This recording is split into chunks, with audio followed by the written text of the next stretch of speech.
Bienvenidas y bienvenidos a Mundos Paralelo, periodismo filosófico y cosmovisión. Hoy estamos de nuevo acá en un programa de radio, acá saliendo en Radio La Luna de Palomar, también en FM La Boca de la Ciudad de Buenos Aires. Y vamos a hablar, Arturo, de un tema muy importante, de nuevo de geopolítica, con un invitado especial. Y continuamos nuestra exploración por todo el continente, porque hoy tenemos de invitado a Rafael Bautista.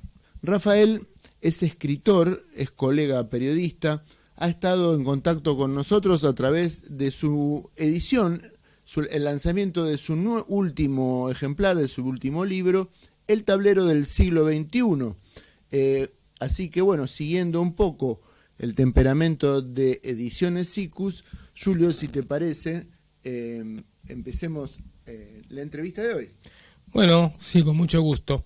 Este libro que lleva como subtítulo Geopolítica descolonial de un nuevo orden postcolonial. ¿Qué tal, Rafael? Muchas gracias por estar con nosotros. Buenas noches. Una aclaración. El tablero del siglo XXI, el subtítulo es Geopolítica descolonial de un nuevo orden post-occidental. Claro, sí, es verdad. Los conceptos son muy importantes, sobre todo quienes hemos tenido información filosófica sabemos que los conceptos son campos de lucha, y si no está clarificada muy bien las herramientas con las cuales uno trata de descomponer, desmenuzar, inteligir y esclarecer la realidad que está pretendiendo describir, pueden llevar esto a confusiones, ¿no? Por eso siempre aclaro el uso de los conceptos que hago y por qué la pertinencia, por ejemplo, de acá de hablar de lo post-occidental y con guión todavía, ¿no? Y también lo descolonial, para que no se confunda que esto es, digamos, una secuela del llamado colectivo modernidad-colonialidad, que es otro tipo de perspectiva, no precisamente la nuestra, pero con la cual también dialogamos. Entonces, aquí los conceptos son muy importantes para nosotros. Y no es el último libro que he hecho. El último libro es El Ángel de la Historia. Y posterior a ese hemos hecho una reedición de otro libro anterior, que es La Memoria Obstinada. El tablero del siglo XXI ha salido en 2019 y los compañeros de la editorial Siccus han tenido la amabilidad de hacer la edición argentina para el mundo también en este año, junto con Del mito del desarrollo al horizonte del vivir bien, que es otro de nuestros libros pasados, pero que han considerado ellos pertinentes para una lectura más amplificada, porque son temas que tienen que ver con la transición civilizatoria, con el desmoronamiento de las narrativas moderno-occidentales y las fallas tectónicas, como se dice en geopolítica, de lo que está sucediendo en el desmoronamiento, también en la debacle del mundo unipolar, y lo que yo llamo esta transición sin fisonomía definida, pero que ahorita lo que se ve es un desorden tripolar, con todas las complejidades, complicaciones, con todo el dramatismo que eso se está viendo, sobre todo en el Medio Oriente. Eso, digamos, sería un poco la introducción para que ustedes tomen en cuenta el libro que ustedes quieren revisar. Bueno, muchas gracias, y obviamente el horizonte terminológico en la reflexión filosófica es clave. Usted tiene razón en eso, y bueno, justamente me pareció muy interesante que hubo una referencia y una diversidad también con respecto a lo que son las reflexiones, ¿no? Que vienen, por ejemplo, de otro tipo de polo cultural y académico de más del norte de América, ¿no? Con respecto a lo que va a ser la diferencia entre poscolonialidad y descolonialidad. Bueno, eso, digamos, ha sido una discusión que este tipo de colectivos que se autodenominan modernidad, colonialidad, que ellos mismos señalan que no se trata de una línea, sino de una perspectiva, han trabajado este asunto de la diferencia conceptual entre lo postcolonial, porque también hay una serie de estudios que se llaman estudios postcoloniales, y lo que ellos llaman el giro decolonial. El recientemente fallecido Enrique Dussel, que es argentino de nacimiento, pero que hizo la mayor parte de su obra en México, es el que ha tratado de hacer una fundamentación filosófica del giro decolonial. Incluso tiene un texto, ¿no?, que tiene por subtítulo, ¿no?, hacia una fundamentación del giro decolonial. Ahora, esta diferencia no es, digamos, una ¿qué se podría decir?, una señalización gratuita, sino que tiene su pertinencia, ¿no? Porque básicamente la diferenciación que la hacen, por ejemplo, Nelson Maldonado Torres o que se llama Agustín Lao Montes, etcétera, es que no hay una situación postcolonial,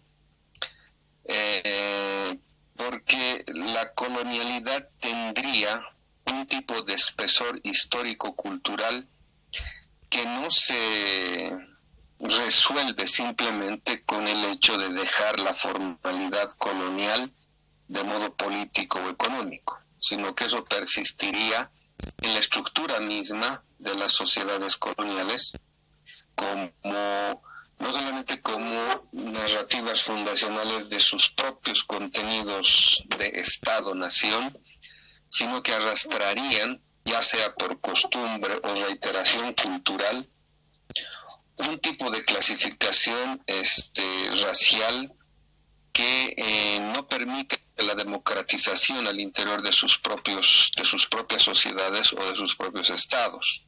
Entonces, por eso la pertinencia de hacer esta diferenciación entre lo postcolonial y la crítica que se hace de modo decolonial. Ahora, nosotros manejamos el concepto de descolonial, y para insistir un poco en lo siguiente, ¿no? Gran parte del grupo de modernidad, colonialidad, se basa en los hallazgos que hace Aníbal Quijano en torno a la categoría raza, y que ahora también ya se sabe que eso proviene, digamos, de la crítica que ha sido demasiado excluida del marxismo estándar, que la realizaron los marxistas negros, ¿no? Por ejemplo, Cedric Robinson o sino Oliver Cox, ¿no?, que también pertenecen a una tradición desde la cual se entiende la obra de Frantz Fanon, etcétera. Esto es básicamente un hallazgo que hacen los marxismos negros al señalar que el concepto de raza, la racialización de las estructuras de dominación son las que permiten la mejor performatividad de la División Internacional del Trabajo, por ejemplo. Entonces ahí encajan en la crítica de que sin racialización, sin racismo, no habría capitalismo. Y esto es un hallazgo que recién en estos tiempos se lo está pudiendo pormenorizar de modo crítico, porque existe también el discurso ortodoxo del marxismo europeo, de que piensa de que lo cultural, y en este caso el racismo, sería simplemente parte de la superestructura y que no tendría por qué afectar a la base misma, ¿no?, a la base misma económica. Pero si no le añadimos el componente del racismo, que no es simplemente desde nuestro punto de vista, ahora estoy hablando, ¿no?, desde lo que originamos como taller de la descolonización en Bolivia y de todos los años que hemos venido trabajando, más de 20 libros ya al respecto, es que la cartografía misma de la geopolítica mundial no es simplemente geopolítica, contiene una clasificación antropológica y una definición ontológica de las regiones del ser y del no ser. En nuestro caso decimos, ¿no? El diseño geopolítico centro-periferia es un diseño, además de geopolítico, antropológico y ontológico, porque tiene que ver con los fundamentos mismos del proyecto mundo, del horizonte mundo como último horizonte de referencia de todo proyecto instalado en ese marco global que llamamos mundo, y que le permite al capitalismo, que también podemos decirlo, ¿no? O sea, el capitalismo, para ser capitalismo, tiene que ser global, no puede ser local, tiene que ser en este caso universal. De ese modo se concentra la acumulación ya no en que se dirían archipiélagos, sino que es una acumulación global, de carácter global. Por eso existiría también explotación de capital central a capitales periféricos. Y esto no sería posible sin un diseño geopolítico del carácter centro-periferia. Pero ese diseño, decimos, es antropológico. Y si uno no toma en cuenta que ese diseño es antropológico, no cae en cuenta de que el capitalismo no es una mera economía, no es simplemente un sistema económico, es algo más. Y ahí le añadimos nosotros el componente del horizonte civilizatorio que ha hecho posible el capitalismo, que es la modernidad. Por eso decimos, no podemos separar una crítica del capitalismo de una crítica de la modernidad, porque ambos están juntos. Uno ha sido la matriz cultural y civilizatoria de la cual se ha podido pensar e implantar y desarrollar un proyecto económico que ahora sí podemos decirlo, el capitalismo, como un sistema económico de la muerte, de muerte, producción sistemática de muerte de la humanidad, del planeta, de la vida, etcétera, etcétera. Entonces, estos componentes son, digamos, novedosos cuando salimos de los marcos ortodoxos del marxismo tradicional, lo que se llama el socialismo del siglo XX, y nos animamos a tomar en cuenta otro tipo de perspectivas para tener una visión mucho más multidimensional de la hipercomplejidad del mundo, ¿no? Entonces, por eso también habrán visto ustedes cómo en este libro, por ejemplo, hay entrelazamientos disciplinarios que ya nos insisten en la medida en la que uno no puede tener una visión del mundo solo desde la sociología o solo desde la política o solo desde la antropología, ¿no? Uno tiene que hacer una especie de entrelazamientos categoriales para tener una imagen precisa del tipo de mundo que estamos viviendo y al cual nos enfrentamos. Por eso la mirada multidimensional que nos brinda este tipo de pensar estratégico, que nosotros así le denominamos a la geopolítica, a la reflexión geopolítica, nos permite este tipo de entrelazamientos, este tipo de amplificaciones en la crítica, y el tomar en cuenta también otro tipo de miradas y perspectivas que no han ingresado y que por no haber ingresado uno tiene una visión deficitaria de la realidad que estamos viviendo. Bien, me parece que el horizonte se amplió muchísimo y que esta necesidad, ¿no?, de ir cruzando los ámbitos es realmente un poco la dificultad, pero a la vez el objetivo, ¿no?, estratégico, como usted bien decía, de una reflexión más amplia, también más eficaz al momento de poder realmente pensar la realidad en un horizonte de transformación. Si le parece, vamos a hacer un pequeño corte musical y ya vamos a volver para seguir esta súper interesante conversación.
Muy bien, de nuevo acá Arturo en Mundos Paralelos, Periodismo Filosófico y Cosmovisión. Seguimos con nuestra conversación con el invitado de hoy, Rafael Bautista, escritor y pensador boliviano desde La Paz. Sí, muy interesante y minucioso análisis acerca de una perspectiva regional o decolonial en relación a la percepción de los fenómenos geopolíticos del siglo XXI. Estamos frente, seguramente, lo que todos decimos, ¿no?, a un cambio de era que tiene como protagonista el desmenuzamiento, el desgranamiento, la erosión del programa civilizatorio dominante. Y entonces queríamos no dejar pasar la oportunidad de tenerlo a Rafael cerca. Y preguntarle entonces, Julio, nuevamente sobre, en esta perspectiva decolonial, ¿cuáles serían entonces los nuevos sujetos? Porque es interesante, dado que este es un medio de masas, saber cómo juega entonces estas variables ya desoccidentalizadas de la raza, de un marxismo ortodoxo, en nuestro siglo XXI, en nuestra región sudamericana. Esa pregunta es muy pertinente para aclarar lo siguiente. La recepción que se ha hecho de la obra de Marx, lo que se conoce como marxismo en general, decimos nosotros, ha caído en copiar universalismos demasiado eurocentrados, lo que se llama el eurocentrismo, que no toman en cuenta algo que el propio Marx es capaz de darse cuenta cuando habla de las contradicciones dialécticas al interior de un mismo mundo. Por ejemplo, él cuando señala las críticas que le hacen los narodniki, o sea, los populistas rusos, a su obra, él en un momento dice: muchos me han hecho demasiado mérito o demasiado honor al querer sacar de mi libro toda una filosofía de la historia, pero yo nunca he pretendido hacer eso. Yo he presentado, dice Marx, un caso de capitalismo clásico, que es el inglés.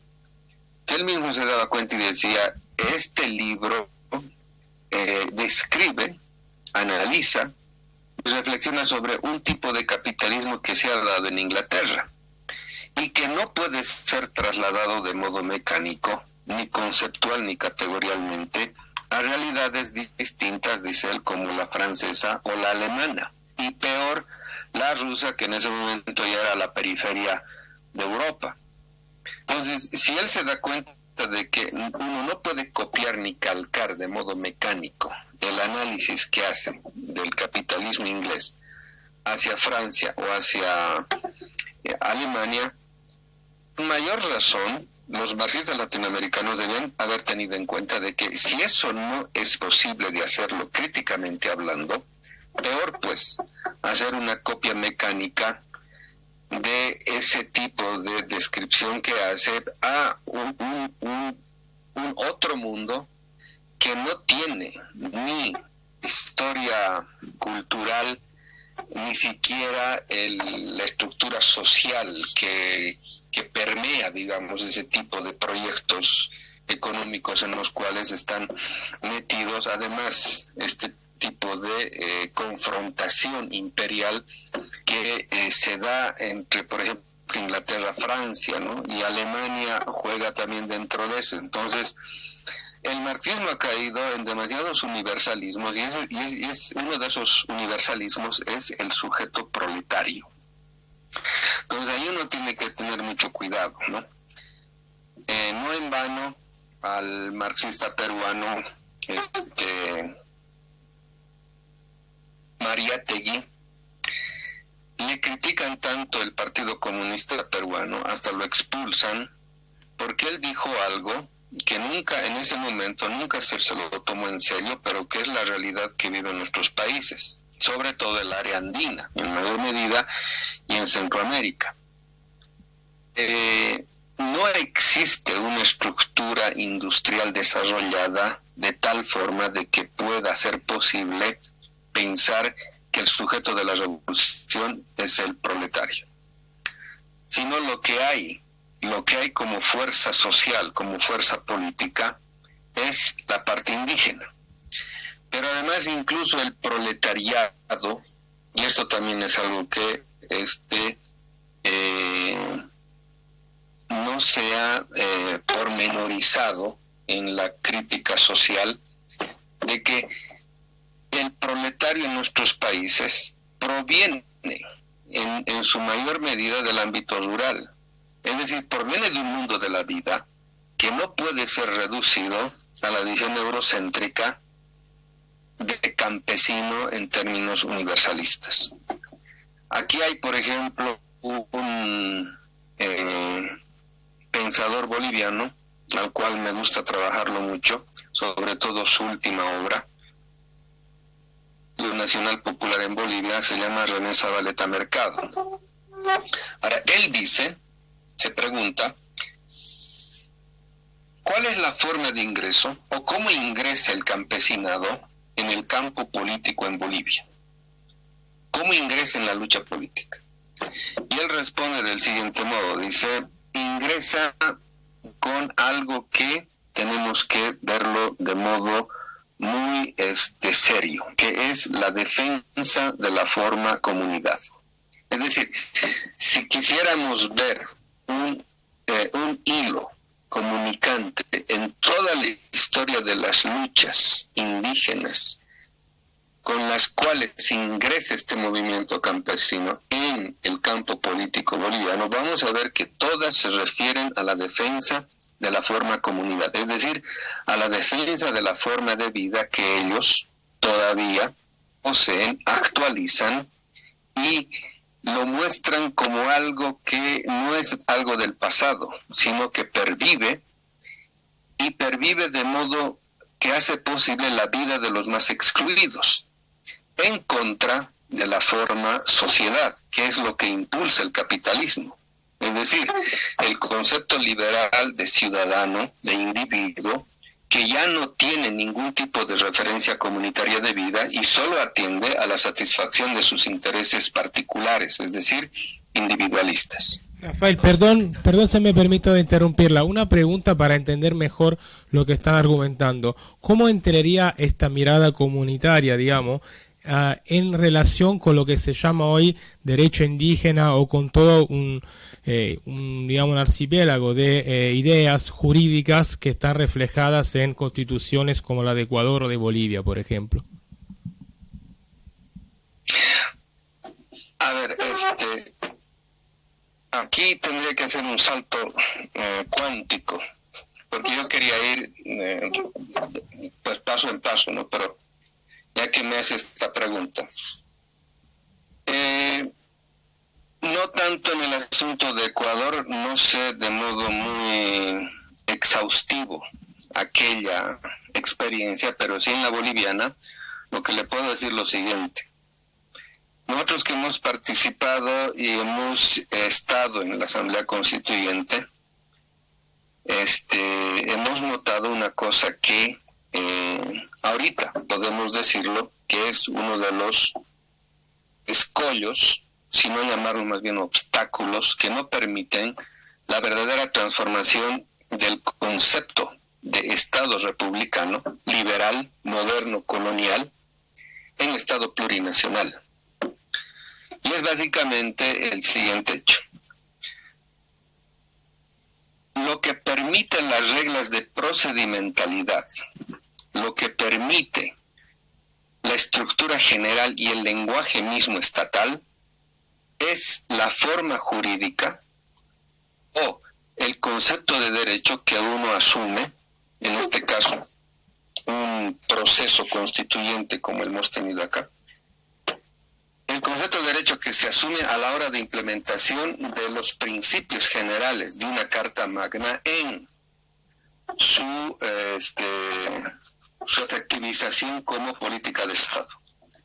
Es decir, es la traducción la que no permite, la traducción jurídica, el que no permite que los principios generales de una constitución tan novedosa como la boliviana, producida además con la escenografía misma que se estaba planteando en ese momento de insurgencia de lo indígena en Bolivia, no permite que eso se plasme en política de Estado, en política de gobierno, porque la traducción jurídica que se hace persiste en el concepto liberal de derecho, y el concepto liberal de derecho descansa en el individuo como el sujeto de derecho. Frente a ese concepto, lo comunitario se pierde, porque lo comunitario no es aquí algo homologable a lo que se considera en la sociología el colectivo. Lo comunitario, desde la perspectiva indígena, es toda una estructura de vida. Es decir, no es la comunidad un conjunto de relaciones emparentadas de un grupo determinado. No, la vida misma se comporta de modo comunitario. Esa es la lógica que podemos deducir de lo que llaman el vivir bien, en esto de la complementariedad en la reciprocidad. Ahora, si nosotros hacemos si desmenuzamos conceptualmente qué quiere decir la complementariedad en la reciprocidad, encontraríamos un concepto anticipado de lo que Marx quiere llamar relaciones dialécticas. Porque básicamente estamos diciendo ahí, complementariedad en la reciprocidad es lo que Marx en el Capital señala como una determinación que determina, pero que a su vez es determinada. Es decir, ese tipo de pensamiento circular, porque la lógica de la vida es circular, y por lo tanto, solo la estructura de la complementariedad en la reciprocidad, que sería una forma de entrever en qué consiste lo comunitario, nos puede dar luces al respecto. Es decir, que todo en la vida está interconectado de tal forma de que existe una relación no lineal, sino circular, de determinaciones que se codeterminan mutuamente. Entonces, cuando nosotros hablamos de lo comunitario, no estamos hablando de una relación social, estamos hablando de la estructura misma de la vida. Y solo sabiendo cómo la vida se comporta a sí misma, podemos decir la vida que nuestros pueblos, la forma de vida que nuestros pueblos han adoptado, estaba en correspondencia con la forma como la vida misma se comporta consigo misma. De esto también podemos deducir lo siguiente. Nuestras culturas milenarias habían respetado de tal forma a la naturaleza como sujeto, porque ellos nunca la concibieron como objeto. Por lo tanto, no podían ellos pensar una relación de ajenidad recíproca con la fuente misma de la vida.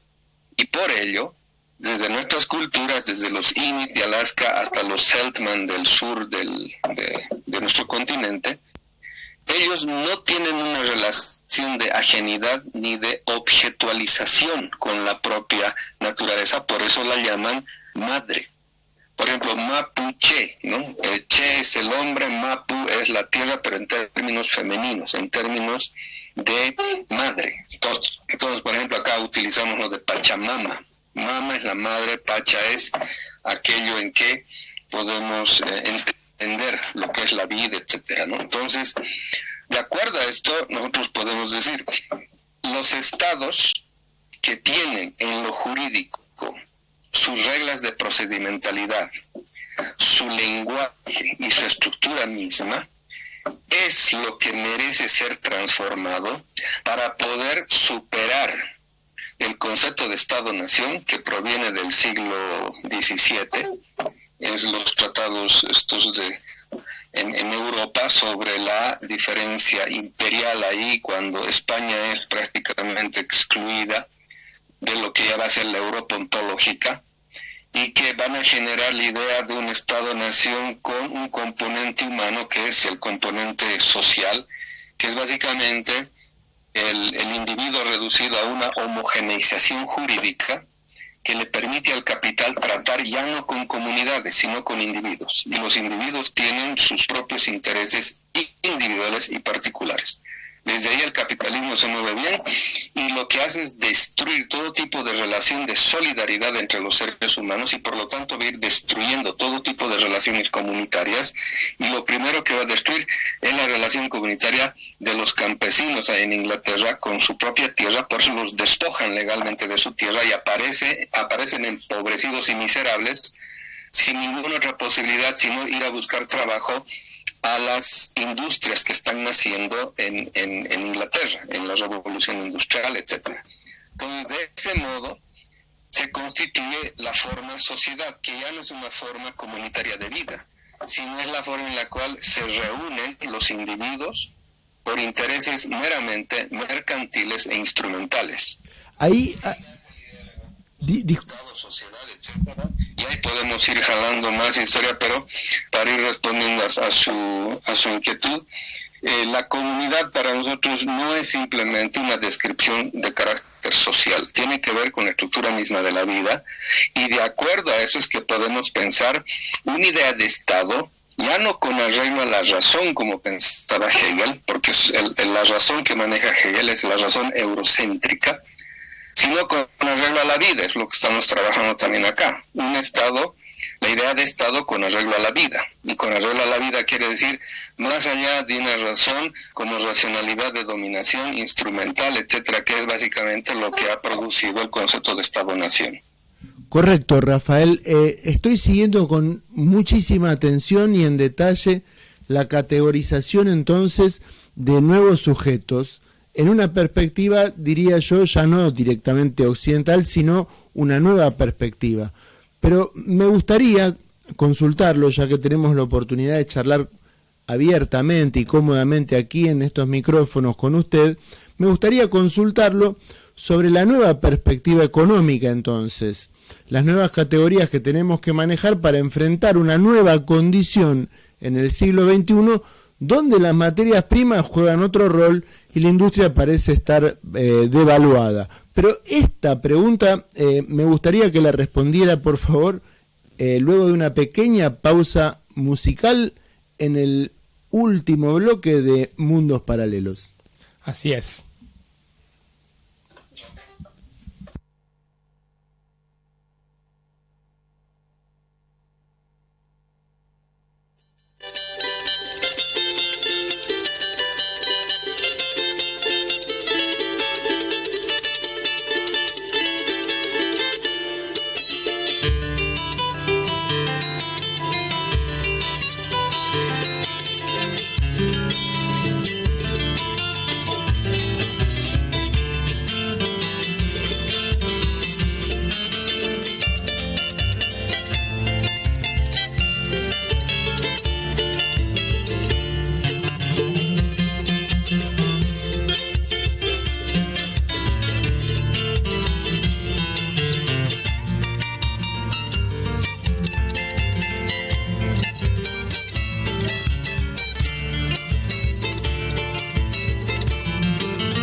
Volvemos a Mundos Paralelos, periodismo filosófico y cosmovisión, hoy con un invitado especial, Rafael Bautista, desde Bolivia, de La Paz. Arturo, vos estaba hablando con nuestro invitado, formulando una pregunta compleja con respecto a el tema de las materias primas, ¿no? Así llamada, mal llamada, en la nueva perspectiva que estábamos un poco delineando hasta ahora. ¿Querés reformularla un segundo y así podemos volver a hablar de este tema que me parece sumamente interesante? Bueno, poniendo en autos a nuestra audiencia acerca de cómo viene barajado el asunto del cambio civilizatorio en el siglo XXI, voy a hacer simplemente esta reseña, Julio, donde a nosotros en el siglo XX nos asignaban un rol secundario de periferia por ser proveedores de materias primas.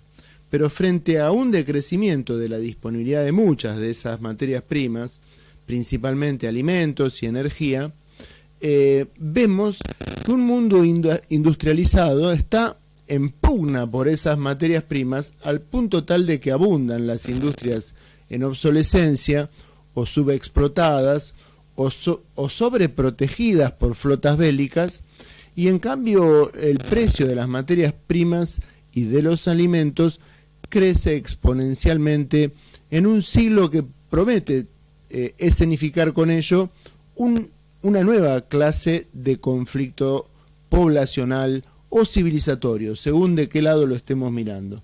Y bueno, la pregunta entonces es para Rafael, puesto que él nos está ofreciendo una perspectiva donde baraja nuevas categorías de pensamiento, y este conflicto me gustaría charlarlo para que nos cuente cuál es su opinión acerca de este escenario de escasez de energía, de precio altísimo del alimento y de sobrepoblación en algunos puntos del planeta. Bueno, a ver, una de las cuestiones que cualquier perspectiva económica de aquí en adelante tiene necesariamente que poner en la mesa de debate es la idea desde la cual el capitalismo se presenta como una economía del crecimiento. Eso es lo primero que hay que empezar a cuestionar. ¿Por qué? Y esto, digamos, ya tiene historia corta, pero digna de mencionarse. El 72 ya aparece este informe al Club de Roma llamado Límites del Crecimiento, y donde se señala que no es posible seguir insistiendo en un crecimiento de carácter ilimitado sabiendo que la fuente misma que hace posible ese crecimiento no es limitado, no es infinito.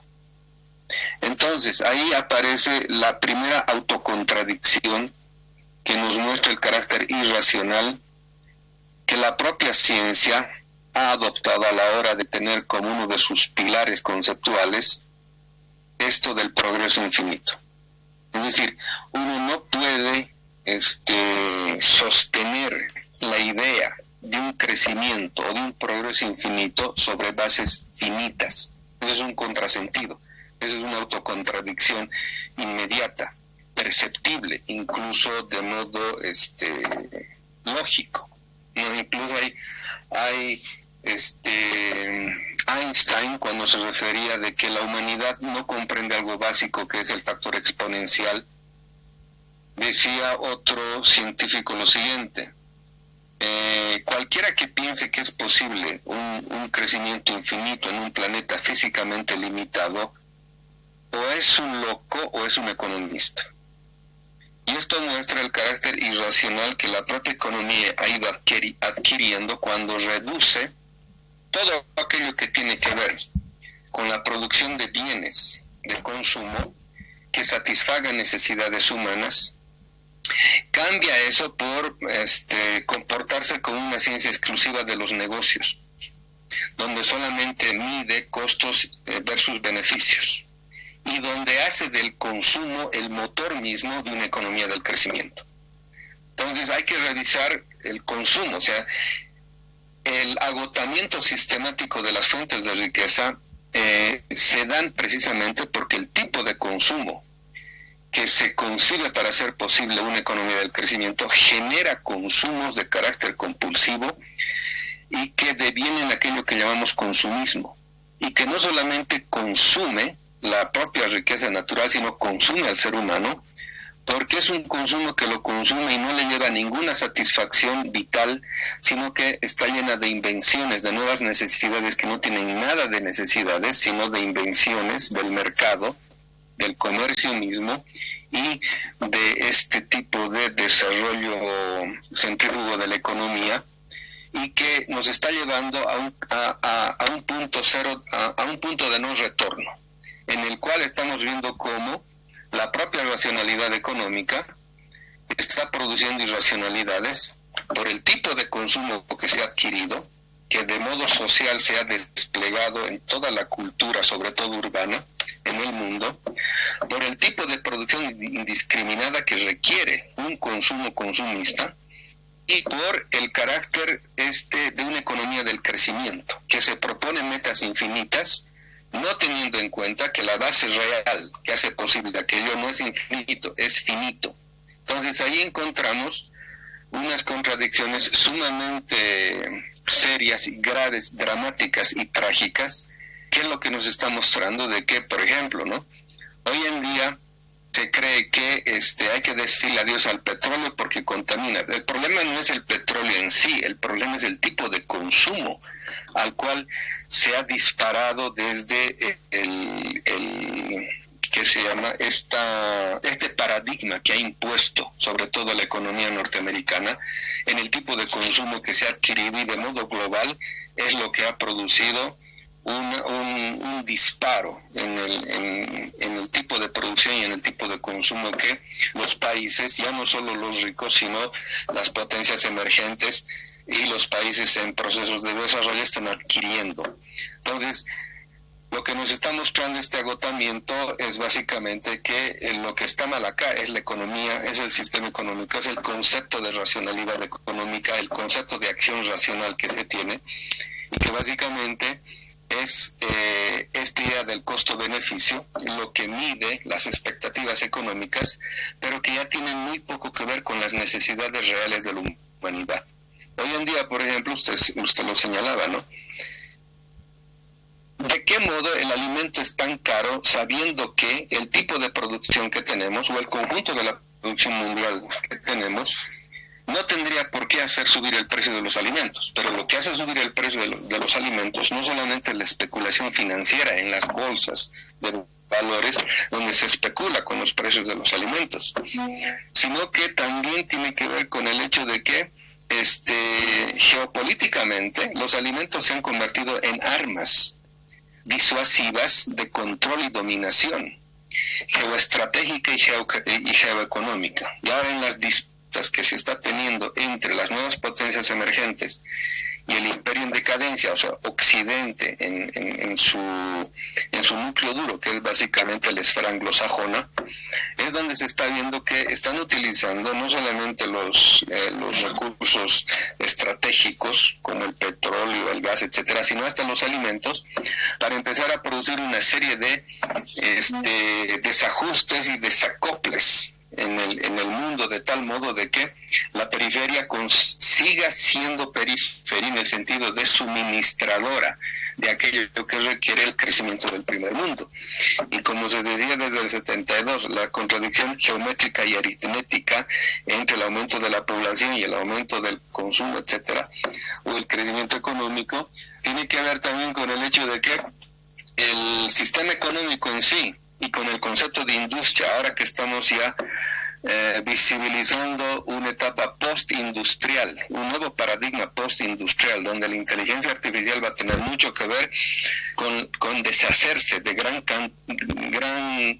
porcentaje de la población humana, porque básicamente la inteligencia artificial, la automatización y este nuevo paradigma industrial, o postindustrial más bien, estarían viendo como desechables a gran cantidad de gente que ya no puede ser incluida en el sistema económico, y que lo único que está mostrando es que, como los ricos ya saben de que tenemos escasez a la larga, de modo exponencial, o más bien, ¿qué se dice esto?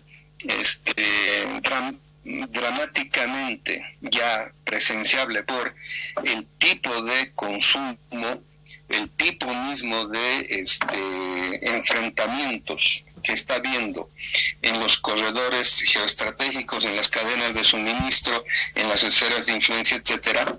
El primer mundo, Europa, Estados Unidos, quieren sobrevivir a costa de la humanidad. Frente a eso, las potencias emergentes también necesitan construir corredores como los caminos de la seda, el corredor norte-sur que Rusia está proyectando, para salirse de una dependencia crónica que el diseño centro-periferia ha impuesto básicamente por los últimos 5 siglos. Entonces, frente a eso, volviendo a la cuestión, revisar la racionalidad económica supone poner en consideración crítica el carácter autocontradictorio de los principios, las bases y los fundamentos mismos de la ciencia económica, y que tienen su base epistemática en la base fundamentativa de la ciencia moderna. Entonces ahí vamos a ver cómo esta racionalidad económica también es una racionalidad que la propia ciencia la ha ido desarrollando, y que nos ha ido alejando de algo fundamental que hace posible la vida del ser humano. El ser humano no puede vivir sin la naturaleza, no puede concebirse al margen de la naturaleza, pero la relación sujeto-objeto con la naturaleza lo divorcia completamente de las responsabilidades que él debe adquirir como sujeto, respetando el circuito simbiótico que establecemos seres humanos y naturaleza a la hora de imaginarnos un tipo de producción que no afecte las condiciones básicas de reproducción de la propia naturaleza, un tipo de consumo que no nos afecte a nosotros mismos, y un tipo de acción racional que le devuelva a la naturaleza las condiciones de posibilidad de su propia reproducción. Entonces, de este modo, uno dice, ¿no? Si estamos viviendo en crisis, pero seguimos empecinados en sostener los principios mismos que originan la crisis, que es la idea de la economía del crecimiento, la idea de la producción, esta idea de industria que se tiene ahora, que es sumamente despilfarradora de la energía, de todas las energías, el tipo de consumo que hemos adquirido, y todo ese enjambre de conceptos que manejan desde el PIB, que no sirve para medir la riqueza de un país, simplemente para ver cuánto de transferencia se hace de los países pobres a los países ricos. Entonces, si usted se da cuenta, hay que revisar de nuevo todo, y para eso nos sirve también ver en qué modo, en qué sentido, qué tipo de percepción nuestras culturas habían construido para producir tipos de producción y de consumo que no afectaban del modo como afecta la economía moderna al sostenimiento mismo de la vida. Entonces, si se da cuenta, son grandes temas que la descolonización nos permite advertir y nos dice, ¿no? Hoy día estamos soñando con un nuevo mundo, pero también hay que construir un nuevo conocimiento para poder describir qué tipo de nuevo mundo es el mundo que estamos queriendo imaginar. Un mundo, como dicen los zapatistas, ¿no? En el que quepan todos, y un mundo en el cual la vida sea posible, pero también sea posible para todos. Entonces esto es básicamente lo que, de modo así, haciendo la crítica a la economía actual, podemos colegir de lo que nuestras propias culturas nos han legado, no solamente como conocimiento, sino también como praxis efectiva a la hora de concebir un otro tipo de producción, un otro tipo de consumo, etcétera. Muy bien. Rafael, me parece clarísimo el trayecto que usted reconstruyó en su razonamiento. Yo lo comparto también. Me parece que la idea del crecimiento infinito ya es algo que quedó en la historia. Sin embargo, creo que justamente, como usted decía, con la inteligencia artificial y también esta nueva carrera espacial de la colonización de los planetas diferentes de la Tierra, ya siguen empecinados en este concepto y en esta práctica, lamentablemente también. Y con eso, bueno, yo no quiero dejar del momento para agradecerla realmente por su participación en nuestro programa. Yo estoy sumamente contento y espero que pronto podamos hablar otra vez también. Bueno, pues cuando el tiempo nos lo permita, con mucho gusto voy a poder atender otra charla, una conversación con ustedes. Bueno, nosotros nos vamos a tomar un tiempo para estudiar más de sus obras y en algún momento la vamos a llamar, porque realmente para nosotros es un placer, una forma muy muy agradable de poder aprender y profundizar el horizonte, ¿no?, que tratamos de analizar a diario. Y dejamos entonces con este saludo pendiente para una próxima llamada a Rafael Bautista y continuamos en Mundos Paralelos. Bueno, muchas gracias. Muchas gracias.